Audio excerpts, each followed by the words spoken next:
तो part number जो 4 है उसमें आपका स्वागत है। बच्चे ध्यान से देखो पार्ट नंबर 1 हमने करा था, पार्ट नंबर 2 किया, पार्ट नंबर 3 किया और उसके बाद मैंने वीडियो रोक दी थी, बट मैं अब इसे आगे बढ़ाने जा रहा हूँ। ठीक है, पार्ट नंबर 4 पे बात करते हैं और जहां पे छोड़ा था वहीं से हम कंटिन्यू कर रहे हैं, क्योंकि अभी क्या है वो 11th की वीडियोस बन रही थी, 12th की वीडियोस बन रही थी, इसलिए फिर रुकना पड़ा बीच में। ठीक है, देखो ये क्या कह रहा है कि सीमांत संप्राप्ति तथा सीमांत लागत दृष्टिकोण, सीमांत संप्राप्ति डैश सीमांत लागत दृष्टिकोण, यानी हमने कहा था जो फर्म है उसमें संतुलन की दो तरीके हैं। एक तो है टीआरटीसी विधि, यानी कुल आगम, और जो कुल लागत वाली विधि थी, यानी आगम को संप्राप्ति भी बोलते हैं। तो कुल आगम और कुल लागत वाली विधि हमने पढ़ा, वो दृष्टिकोण हमने पढ़ लिया था। और उसके बाद दूसरा आता है आपका सीमांत संप्राप्ति डैश सीमांत लागत दृष्टिकोण, यानी एमआरएमसी विधि। अब इसने बोला यहाँ पे एमआरएमसी दृष्टिकोण के अनुसार उत्पादक यानी जो फर्म है तब संतुलन की अवस्था प्राप्त करती है, यानी फर्म जो है संतुलन की अवस्था तब प्राप्त करती है जब ये तीन कंडीशन वहां पे देखने को मिलेगी। जब कितनी कंडीशन? तीन कंडीशन। पहली कंडीशन है आपकी कि एमआर यानी सीमांत प्राप्ति और सीमांत लागत अपने आप में बराबर हो जाए, आपस में क्या हो जाए? बराबर हो जाए, यानी सीमांत प्राप्ति। ठीक है, सीमांत संप्राप्ति बोल देता हूं उसे मैं, सीमांत संप्राप्ति। ठीक है, और सीमांत लागत क्या हो जाए? बराबर हो जाए। दूसरा, जो सीमांत लागत है यानी एमसी है वो बढ़ रही है, यानी सीमांत लागत आपकी बढ़ रही है, या इसको इस तरह से बोल सकते हो कि एमसी वक्र एमआर वक्र को, यानी जो सीमांत लागत का जो वक्र है वो सीमांत आगम वाले वक्र को नीचे से काट रहा है और उससे ज्यादा हो जाएगा। क्या हो जाएगा? उससे ज्यादा हो जाएगा। मैं वक्र बना के दिखाऊंगा, इसके ग्राफ बना के दिखाऊंगा, तब समझाऊंगा कैसे बहुत बता रहा हूं मैं।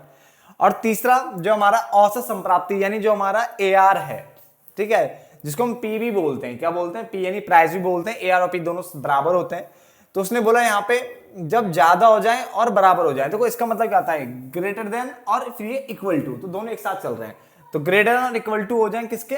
औसत परिवर्ती लागत, यानी या तो ये औसत परिवर्ती लागत के बराबर हो जाए, एबीसी के बराबर हो जाए, या फिर औसत परिवर्ती लागत से क्या हो जाए? ज्यादा हो जाए। तो तीन कंडीशन इसने कहा कि देखो एमआरएमसी जो विधि है, एमआरएमसी विधि भी लिख सकते हो, तो एमआरएमसी विधि के अनुसार ये कह रहा है कि जो फर्म है तब संतुलन की अवस्था प्राप्त करती है जब तीन बातें होती है। पहला, एमआर और एमसी आपस में बराबर हो जाए, यानी सीमांत संप्राप्ति और सीमांत लागत आपस में क्या हो जाए? बराबर हो जाए, पहला केस। नंबर दो, जो एमसी है आपकी, यानी जो सीमांत लागत है वो बढ़ रही है। इसका मतलब ये हुआ कि एमसी वक्र एमआर वक्र को नीचे से कट करेगा, एमसी वक्र नीचे से कट करता हुआ एमआर वक्र को काटेगा, नीचे से कट करेगा, और उसके बाद एमआर से ही ज्यादा हो जाएगा, याद रखना। और तीसरा मैंने कहा जो औसत संप्राप्ति यानी जो एआर है, जिसको हम पीबी बोलते हैं, या तो वो बराबर हो जाए एबीसी के, या तो वो उससे ज्यादा हो जाए। क्लियर हो गया? यहां तक कोई दिक्कत नहीं, साथ साथ में उतार भी लीजिए आप।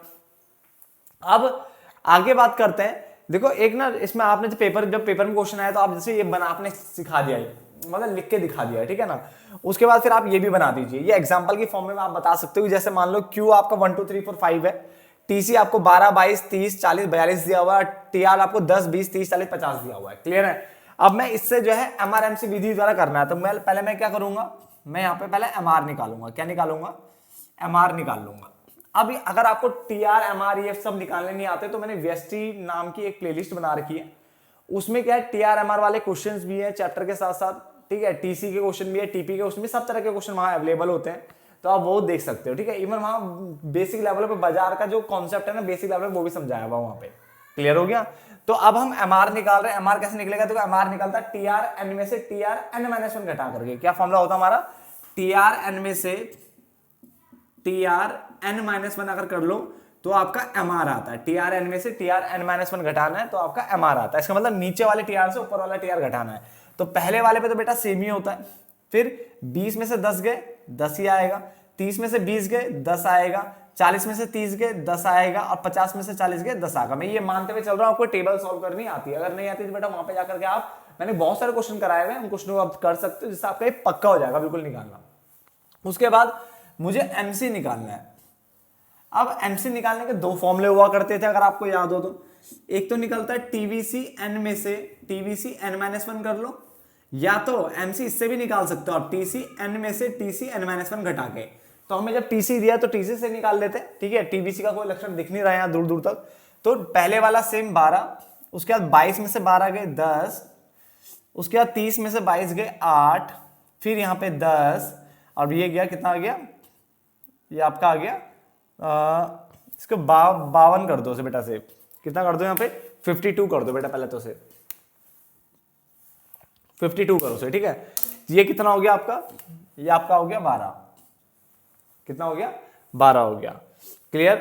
तो इसने बोला यहाँ पे सबसे पहले मैंने क्या करा, घटाया इसको, पहले घटाया तो 12, पहले तो 12 सेम रहेगा, फिर 22 में से 12 गए 10, फिर 30 में से 22 गए 8, फिर ये घटाया 10 और फिर ये करा कितना आ गया 12, यहां तक समझ में आ गया। अब इसने बोला इसके अनुसार MR और MC बराबर होने चाहिए। अब अगर MR MC को देखे तो MR MC दो जगह बराबर है, एक तो यहां पे बराबर है, एक यहां पे बराबर है, क्या है, दो जगह पे MR MC क्या हो रहा है, बराबर हो रहा है, क्लियर हो गया। फिर दूसरा ये कह रहा है कि देखो दो सिचुएशन आगे, बट दोनों सिचुएशन आपकी संतुलन की अवस्था नहीं हो सकती, दोनों ही पॉइंट संतुलन की अवस्था नहीं हो सकते, कोई एक होगा इन दोनों में से। अब इसने बोला सीमांत लागत यानी जो है ना MC है वो MR वक्र को नीचे से कट करेगा और उससे अधिक हो जाएगा, ठीक है। आप यहाँ पे और जोड़ लो अगर आपको और अच्छा लगे, ठीक है, इसको लिखना तो समझ में आ जाए, काट रही है और फिर MR से अधिक, और फिर MR से अधिक हो जाती है, और फिर MR से अधिक हो जाती है, और फिर MR से अधिक हो जाती है, क्लियर। अब इसने बोला MR से अधिक हो जाती है, इसका मतलब देखो अब MC वक्र MR वक्र को काटेगा, यानी MR बराबर MC तो देखने को मिलना चाहिए, तो दो जगह मिल रहा है। अब MC वक्र MR वक्र को काटेगा, और जहां पे काटेगा ना वहां पे तो बराबर होते हैं दोनों। अब उसके बाद जो MR से अधिक हो जाएगा, कौन अधिक हो जाएगा, जो MC कर्व है MR वक्र से ज्यादा हो जाएगा। अब देखो ज्यादा किसमें हो रहा है, देखो कट करने के बाद ये तो कम हो रहा है, 10 के बाद तो 8 कम होता है, और यहाँ पे 10 के बाद 12 आता है, तो इसका मतलब ये वाला पॉइंट की बात कर रहा है, ठीक है। तीसरे पॉइंट की हम यहाँ पे बात ही नहीं कर रहे, ठीक है। तो ये वाली सिचुएशन आपकी जो है फोर्थ पॉइंट, इस पे उत्पादक संतुलन पे है, तो उत्पादक जो है यानी फर्म का जो संतुलन, फर्म का संतुलन जो होगा वो कहां पे होगा, 4 इकाई पर, 4 इकाई पर फर्म क्या होगा, संतुलन की अवस्था प्राप्त करेगी। तो आप लिखोगे 4 इकाई पर फर्म संतुलन की अवस्था प्राप्त करेगी, क्योंकि यहाँ पे MR बराबर MC है, पहला पॉइंट। नंबर 2, यहाँ पे जो MC वक्र है वो MR वक्र को कट करेगा और M क्या हो जाएगा, MR वक्र से ज्यादा हो जाएगा। तो देखो ज्यादा हो रहा है, उसके बाद ये हमेशा याद रखना ज्यादा होना चाहिए, उसके बाद जहां पे ज्यादा दिखेगा वही वाला संतुलन बिंदु है। तो ये भी दिख गया हमें, ज्यादा भी हो रहा है। अगर आप इसको भी सॉल्व करना चाहते हो कर सकते हो, पहले आप यहाँ पे AR निकाल लो और फिर दूसरा ABC निकाल लो, ठीक है। तो दोनों निकाल करके सॉल्व किया जा सकता है, बट उसकी जरूरत नहीं है, वो खाली एडिशनल कंडीशन है, उसको जाने दो। आप मेन 2 पे ध्यान दो, ठीक है, वो लिख के आओगे अच्छी बात है, वरना 2 तो मेन है ही है, ये 2 मेन है जो आपकी बुक में, ये मैंने एक्स्ट्रा लिखवा रखी है, ठीक है। ये कंडीशन भी होती है और आपको लिखनी चाहिए कि जो औसत संप्राप्ति यानी जो AR है, या तो वो इक्वल हो औसत परिवर्ती लागत के, या फिर उससे ज्यादा हो जाए औसत परिवर्ती लागत से, क्लियर हो गया। तो फटाफट से बना लो। तो फर्म का जो संतुलन स्तर है, यानी फर्म का जो संतुलन बिंदु होगा वो क्या होगा, 4 इकाई पर, क्योंकि यहाँ पे MR MC के बराबर आ रहा है, और उसके बाद MC वक्र MR वक्र से क्या हो रहा है, ज्यादा हो जाएगा, मतलब MC वक्र बढ़ना चाहिए बस। अब ये मत देखना यहाँ पे कि यहाँ पे 10 है, ठीक है, तो इसलिए बोल रहा हूं, बट ये बेटा ज्यादा ही होना चाहिए, मतलब जहां पे पहला जो अमाउंट था ना उससे ज्यादा हो जाना चाहिए। जहां पे बराबर हुआ 10 आ गया था, अब 10 से ज्यादा 14 हो, 15 हो, 16 बट ज्यादा होना चाहिए, क्लियर। चलो अब आगे ध्यान से देखिए बच्चे। अब देखो ये मैंने बनाया है, देखो इस तरह से y अक्ष हो गया, ये x अक्ष हो गया, ठीक है। यहाँ पे 0 कर दिया, यहाँ पे मात्रा लिख दिया मैंने, यानी Q संप्राप्ति और लागत में यहाँ पे बता रहा हूं। ये मैंने सबसे पहले जो 10 सेम आ रहा था वो मैंने करी है AR, इसको MR, वैसे MR वक्र की बात कर रहे हैं यहाँ पे, मेन MR की बात हो रहा है, बट इसको यहाँ पे जब ये सीधा होता है ना इस तरह से, इसको AR वक्र भी बोल देते हैं। क्या बोलते हैं, जब ये बिल्कुल इस तरह से बिल्कुल समानांतर होगा x अक्ष के, तो उसको AR भी बोल देते हैं। तो मैंने AR भी लिख दिया, AR को तो P भी बोलते हैं, फिर तो P भी लिख दिया मैंने, ठीक है। तो AR और P तो सेम ही होते हैं, AR और P क्या होते हैं, सेम होते हैं। और ये हमारा MR वक्र है, ये वाला ब्लैक वाला जो मैंने बनाया है, और जो ये वाला है ये MC वक्र है, क्लियर हो गया। अब MC वक्र देखो, एक तो यहाँ पे कट कर रहा है, इस जगह पे कट कर रहा है MR को, एक तो यहाँ पे कट कर रहा है, मगर जो संतुलन की जो बातें हैं वो ये कहती है कि MC वक्र MR वक्र को नीचे से कट करेगा। कहां से कट करेगा, नीचे से। तो देखो ये तो ऊपर से हो रहा है, देखो ऐसे करके ऊपर से नीचे की ओर आ रहा था, ऊपर से नहीं करना चाहिए कट, नीचे से करेगा, तो नीचे से कट तो ये कर रहा है, और उसका MR से अधिक हो जाएगा, देखो ऊपर जा रहा है, उसका मतलब अधिक ही हो रहा है। तो संतुलन बिंदु बेटा आपका ये है, ठीक है, ये आपका क्या है, संतुलन बिंदु बेटा, इसको लिख सकते हो आप,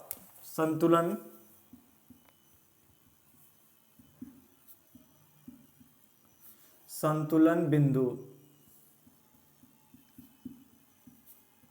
क्योंकि यहां पे क्या देखने को मिल रहा है कि MC वक्र MR वक्र को नीचे से कट कर रहा है, पहली कंडीशन साइड हो गया, दूसरा फिर उससे ज्यादा हो जाता है कि ऊपर जा रहा है तो उसका मतलब ज्यादा हो रहा है, क्लियर हो गया। यहाँ पे ये नीचे आ रहा है इसलिए मैंने इस वाले कंडीशन को नहीं लिया। कट दो जगह हो रहा था बट हम इसकी बात कर रहे हैं कि दो जगह 10 आ रहा था ना, तो यहाँ पे भी आ रहा है यहाँ पे भी आ रहा है, मगर ये वाली कंडीशन फुलफिल हो रही है। क्लियर हो गया? फटाफट से नोट डाउन करिए इसे।